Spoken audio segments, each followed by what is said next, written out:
একজন স্বামী ইচ্ছা করলে প্রয়োজনে স্ত্রীর কাছে এক ফোঁটা চোখের পানি ফেলেন, ফেলে বলেন, বিবি তোমার আমি অনেক ভালোবাসি, তুমি আল্লাহর ওয়াস্তে বেপরদা হইও না,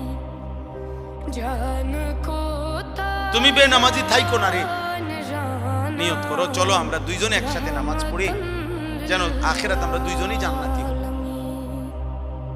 হাদিসের মধ্যে আছে, জান্নাতি বান্দাকে যদি, আরে মিয়া 70,000 না, যদি 70 কোটি জান্নাতের হুরও দেওয়া হয়, তারপরেও দুনিয়ার স্ত্রী যদি জান্নাতি হইতে পারে, খোদার কসম ওই স্বামীর জন্য দুনিয়ার স্ত্রীর তৃপ্তির চাইতে, সুখের চাইতে 70 কোটি হুরের সুখ বেশি হবে না।